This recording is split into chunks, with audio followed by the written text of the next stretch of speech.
Ravi de vous retrouver comme tous les jeudis pour nous présenter moi aussi. la une du nouveau Actualité Juive, c'est mieux dans ce sens-là, la saga des Juifs d'Orient, avec une exposition absolument extraordinaire présentée en ce moment à l'Institut du monde arabe. Je suis heureux que vous disiez qu'elle est extraordinaire parce qu'effectivement elle l'est et elle procède sur le plan culturel tout d'abord d'une innovation absolument fabuleuse et fondamentale. Après, il faut évidemment que chacun aille se faire son idée en déambulant dans les travées de l'Institut du monde arabe.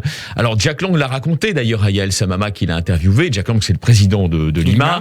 Il a eu cette idée il y a un peu plus de 2 ans dans un contexte où on était, si vous voulez, alors les initiés des affaires étrangères savaient qu'il y avait des choses qui se préparaient sur un plan global entre un certain nombre de pays arabes sunnites et l'État d'Israël, donc des reconnaissances mutuelles, ce qu'on a appelé après les fameux accords d'Abraham. Pour l'instant, pour l'heure, quand Jack Lang a eu l'idée de cette exposition, il n'était évidemment pas du tout officialisé et j'allais dire, il ne faisait pas partie du débat public, ces accords à venir. En revanche, il a eu cette intuition, c'est ce qu'il raconte à Yael Samama, il a raison, il a eu cette intuition que le moment était sans doute venu, dans une partie du monde arabe, de redécouvrir cet héritage juif plurimillénaire, car il remonte au fond à il y a presque 16 siècles, c'est-à-dire, comme le dit le commissaire de l'exposition, notre ami l'historien Benjamin Stora. C'est Benjamin Stora qui a été immédiatement contacté par Lang, et comme nous le dit Benjamin Stora dans l'entretien qu'il m'a accordé, évidemment, la présence juive, c'est oublié par beaucoup de gens aujourd'hui, pas par nos auditeurs, mais par beaucoup de gens en France. La présence juive dans l'Orient méditerranéen et arabe, c'est-à-dire dans cette zone qui, au fond, court du Maroc à l'Irak et à l'Iran, elle est très antérieure à l'islamisation. Il y a eu, si vous voulez, des creusets de population qui, si j'ose dire, échappait à la mainmise de l'islam et d'une forme de théologisation progressive de l'identité arabe sous l'influence de l'islam. Donc c'est un peu tout ça, si vous voulez, que cette exposition restitue. Alors, après une autre exposition, je crois, sur les chrétiens d'Orient. Exactement. Et ce qui prouve, si vous voulez, que là aussi, si vous voulez, il y a eu un déni, un refoulement, une forclusion de la question des chrétiens d'Orient par beaucoup de pays arabes pendant de nombreuses années. C'est peut-être pas d'ailleurs totalement terminé, mais là aussi, on assiste quand même à un dégel qui est consécutif à cette initiative relativement prodigieuse que constituent les accords d'Abraham. Alors, la grande question, bien sûr, au-delà de l'exposition, ça, je vous parlais du volet, si vous voulez, géopolitique, des géopolitiques culturelles, c'est de savoir si ça va se poursuivre. Pour autant, c'est vrai que quand on regarde cette exposition, quand on examine les circonstances de sa genèse, on peut être relativement optimiste sur cette réintégration progressive par la conscience arabe moderne, disons contemporaine, de son héritage et de sa part juive. Et il y a un pays qui ressort, c'est notamment le reportage qu'a effectué pour nous Shlomo Malka. Il y a un pays qui ressort, j'allais dire, à l'avant-garde, comme pointe avancée de cette prise de conscience, c'est le Maroc. C'est le Maroc qui a vraiment le désir aujourd'hui d'officialiser, au-delà des accords bilatéraux avec Israël, mais d'officialiser cette espèce de renouement culturel, intellectuel, philosophique, avec sa part juive. Avec des interpénétrations culturelles entre le monde arabo-musulman et... Très profonde. Benjamin Stora, d'ailleurs, nous en parle.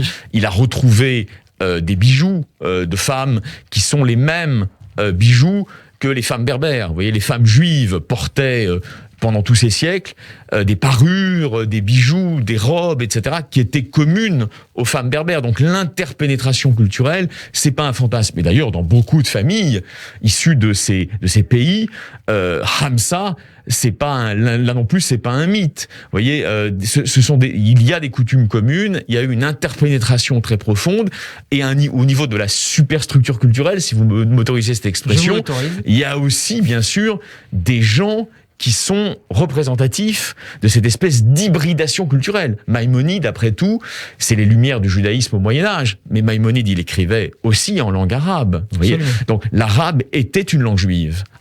Et au fond, si vous voulez, cette exposition, là où elle ouvre, si vous voulez, une petite lueur d'espérance, comme les fioles de Hanouka, c'est qu'elle permet d'entrevoir ce moment, qui arrivera peut-être, où le monde arabe sera sinon réconcilié, du moins conscient qu'une part juive essentielle Israël appartient à son histoire et que cette part juive, il doit la regarder en face et non la dénier. Une langue juive, ou en tout cas l'une des langues de la pensée juive. Exactement. Alexis Lacroix, un mot à côté de cette grande exposition à l'IMA sur les Juifs d'Orient, sur le dernier film de Bernard Lévy qu'il a présenté. Exactement, il a été invité donc par le festival de cinéma de Jérusalem, au moment d'ailleurs des premiers allumages de Hanouka, à présenter son film. Alors son film, il faut le rappeler, on en avait parlé dans Actualité Juive, on en a parlé aussi, bien sûr, à plusieurs reprises à la radio où il a été reçu dans les studios de Radio J.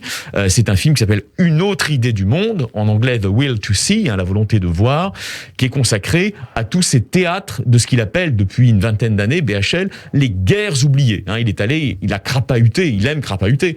Pendant que nous étions confinés dans nos appartements de l'Île-de-France, BHL crapahutait un peu sur les routes du monde entier, du Kurdistan à l'Afghanistan et de Lesbos au fin fond de l'Afrique orientale, au Nigeria. Et il est allé sur les théâtres d'opération, au fond, où une certaine douleur des hommes, une certaine souffrance des hommes est oubliée et passe sous les radars de l'attention médiatique. Et ce film, c'est vrai, il faut le reconnaître, a beaucoup intéressé les Israéliens lors de sa projection il y a quelques jours. Un dernier mot peut-être, Alexis, pour terminer, avant le rappel des titres. On attend dans les prochaines secondes, et pardonnez-nous pour ce retard, en tout cas ce décalage du rappel des titres de 14h30 alors qu'il est 14h33, mais nous attendons dans un court instant, on l'espère, l'annonce des résultats du premier tour. Et vous voudriez que je fasse des paris, c'est ça? Non, mais que j'ai pas envie de me ridiculiser. Mais que vous nous commentiez dans quelques secondes, je l'espère, les résultats. Voilà. Donc restez avec nous, Alexis Lacroix. Un mot juste sur d'abord peut-être sur l'hommage rendu par Actualité Juive à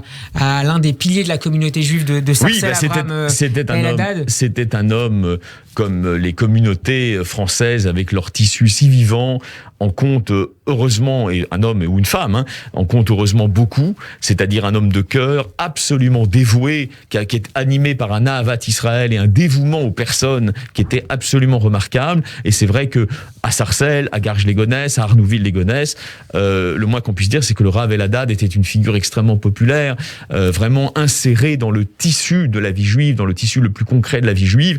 Et Actualité Juive, c'est aussi le journal des communautés, c'est aussi le journal du reflet des communautés dans leur diversité. On ne pouvait pas ne pas lui rendre hommage dans la une d'Actualité Juive. Merci beaucoup, Alexis Lacroix. On peut retrouver évidemment ce nouveau beau numéro d'Actualité Juive dans tous les bons kiosques, et on peut s'y abonner, peut-être encore plus sur cette période de Hanouka, sur le site actualitéjuive au singulier.com. Alexis Lacroix, vous ne bougez pas, vous restez avec nous. Non, je bouge pas. Les résultats ne vont pas tarder à tomber du côté des Républicains.